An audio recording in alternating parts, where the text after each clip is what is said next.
آپ تو ہم 2.25 ارب ہیں دنیا کے اوپر، ہم تو صرف 313 تھے، لیکن وابستگی اتنی مضبوط تھی کہ جب وہب بن عمیر جاسوس ہے ابو جہل کا، مسلمانوں کی تعداد دیکھ کے آیا تو کہا 3 اونٹ کھا سکیں گے۔ ابو جہل تکبر میں آ گیا، صنادید قریش کو بلایا، کہا رسیاں کٹھی کرو، کل لڑائی کی نوبت نہیں آئے گی، ان کو پکڑتے جائیں گے، جکڑتے جائیں گے، اونٹوں سے باندھیں گے اور حرم کے آس پاس ان کو باندھ کر کے لوگوں کو اس نئے دین کا تماشا دکھایا کریں گے۔ لیکن وہب نے کہا میری پوری رپورٹ تو سن لو۔ تو سنیے وہب بن عمیر کے لفظ، ولیکن رأیت یا معشر قریش المنایا تحمل البلایا۔ اس نے کہا قریش کے سرداروں، میں اپنی ان آنکھوں سے دیکھ کے آیا ہوں کہ یثرب کی اونٹنیاں اپنی پشتوں پہ میری موتیں اٹھا لائی ہیں، اور کل ان میں سے کوئی مرے گا نہیں جب تک جو ہے وہ تم میں سے ایک ایک کو لڑ نہیں جاتا۔ وہ زخمی سانپوں کی طرح پیچ و تاب کھا رہے ہیں، تم کہتے ہو رسیاں کٹھی کرو، میرا مشورہ مانگتے ہو تو رات کی تنہائی میں بھاگ سکتے ہو تو بھاگ جاؤ۔ ان لوگوں سے لڑنے کی ہمت تمہارے اندر نہیں ہو سکتی جو مرنے کے لیے آئے ہیں۔ پھر اگلے دن عظیمت کی جو انوکھی اور البیلی داستان اہل ایمان رقم کی، اس دن کو میرے رب نے بھی یوم فرقان کہہ کے پکارا۔ تو آج اگر اس کتاب سے پوری امت وابستہ ہو جاتی تو کون تھا ہمیں دبا سکتا؟ لیکن میرے حضور علیہ الصلوۃ والسلام نے ارشاد فرمایا کہ ایک وقت آئے گا لوگ تمہارے اوپر اس طرح ٹوٹ پڑیں گے جس طرح بھوکے پلیٹ پر ٹوٹ پڑتے ہیں۔ تو صحابہ نے عرض کی یا رسول اللہ کیا اس وقت ہم تھوڑے ہوں گے؟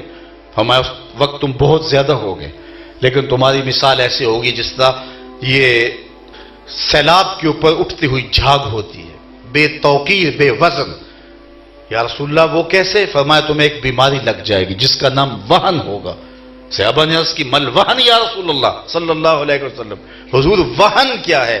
قال حب الدنیا و کراہیت الموت، فرمایا دنیا کی محبت اور موت کا ڈر، یہ تمہاری زندگی کے اندر کوٹ کوٹ کے بھر جائے گا۔ فرمایا میں اس بات سے نہیں ڈرتا کہ تم بتوں کو پوجو گے، میں اس بات سے ڈرتا ہوں کہ میرے بعد تم دنیا دار بن جاؤ گے۔ آج ہر شخص 2 دنی 4 کے چکر میں ایسا پڑا کہ وہ اپنے معاد کو بھول گیا، اپنی آخرت کو بھول گیا، اور جس مقصد کے لیے اس کی تخلیق ہوئی تھی اس تخلیق سے غافل ہو گیا۔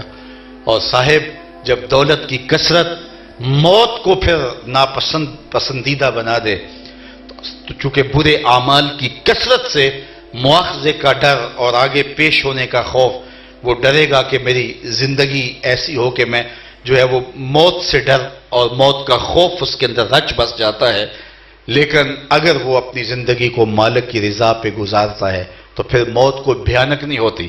رسول کریم کے فرمان کے مطابق تحفۃ المومن الموت، پھر موت مومن کے لیے تحفہ بن جاتی۔ بلال حبشی کا آخری وقت آتا ہے تو آپ کی زوجہ آپ کے سرہانے بیٹھی ہوتی ہیں، تو وہ جب سانس ٹوٹنے لگتی ہے تو وہ بولتی ہیں واہ حزن نہ ہو، ہائے افسوس کہ میرا شوہر مجھ سے جدا ہو رہا ہے۔ تو حضرت بلال نے پلٹ کے دیکھا بھی سانسیں باقی تھی، کہا یہ کیوں بول رہی ہے؟ بلکہ مبارک دے مجھے، میں تو محمد عربی سے ملنے جا رہا ہوں۔ تو پھر وصال یار کا ذریعہ بن جاتی ہے نا موت۔ حضرت خلیل اللہ کے پاس جب پیغام موت لے کے فرشتہ آتا ہے، اسرائیل علیہ السلام حاضر ہوتے ہیں تو پوچھا کدھر آئے ہو؟ کہا قبض روح کے لیے آیا ہوں۔ کہا رب مجھے اپنا خلیل بھی کہتا ہے، خلیل عربی میں کہتے ہیں گوڑے یار کو، جگری یار سے کہتے ہیں گوڑا یار۔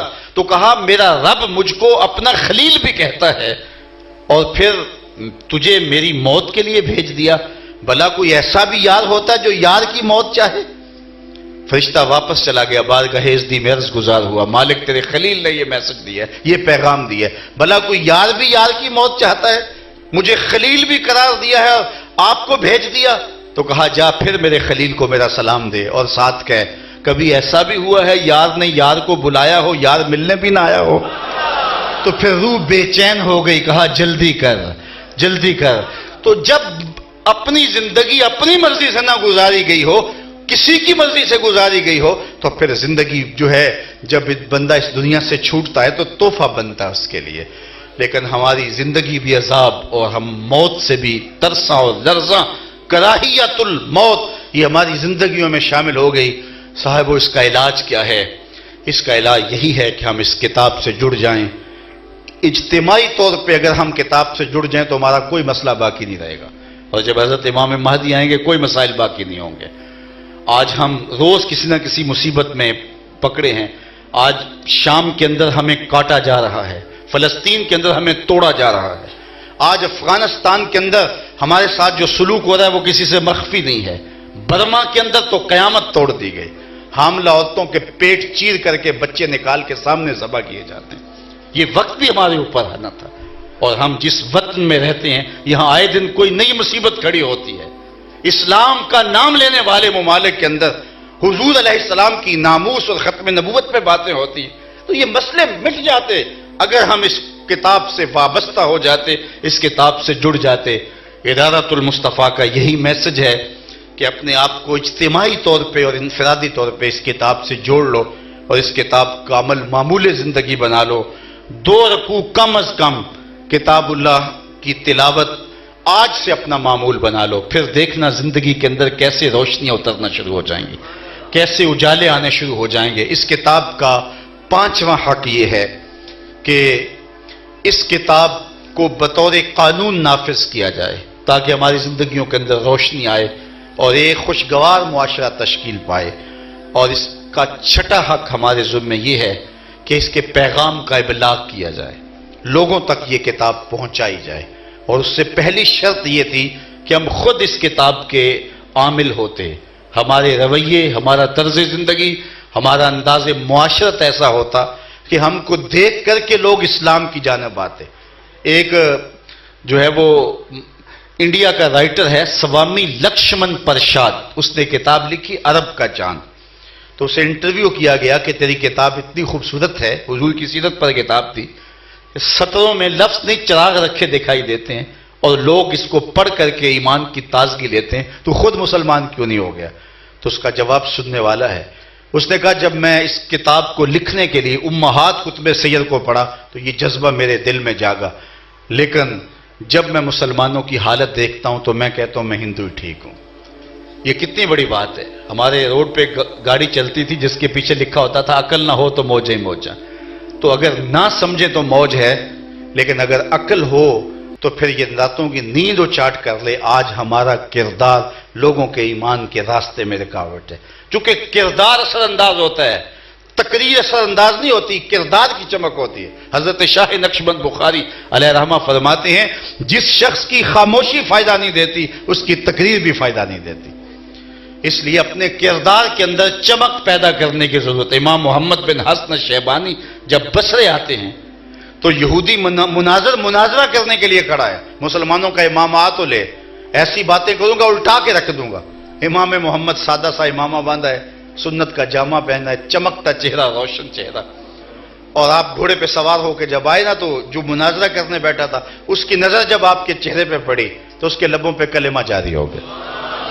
تو جو اس کے ہم جولی اور باقی لوگ تھے انہوں نے کہا یہ کیا ہوا، تم تو مناظرہ کرنے آئے تھے؟ تو اس نے کہا جب میں نے امام محمد بن حسن شیبانی کے چمکتے ہوئے چہرے کو دیکھا تو میں نے کہا کہ جب مسلمانوں کے چھوٹے محمد کی یہ شان ہے تو بڑا محمد کیسا ہوگا؟ یہ شان ہے خدمتگاروں کی، سرکار کا عالم کیا ہوگا؟ تو آج میں اور آپ اپنے کردار کو اتنا مضبوط کریں اور اپنے کردار کی چمک سے لوگوں پر اثر انداز ہوں۔ اور ایسا ہوا ماضی میں کہ مسلمان جدھر گئے، دیکھیے حضرت داتا گنج بخش علی اجویری آئے اور انہوں نے پورے پنجاب کو زندگی دے دی، ایمان کی حرارت دے دی۔ حضرت سیف الدین سرہندی دہلی میں آئے، 3 لاکھ کافروں کو کلمہ توحید پڑھایا۔ حضرت خواجہ معین الدین چشتی اجمیری کی نگاہ کیمی اثر سے 90 لاکھ کافروں نے کلمہ توحید پڑھا۔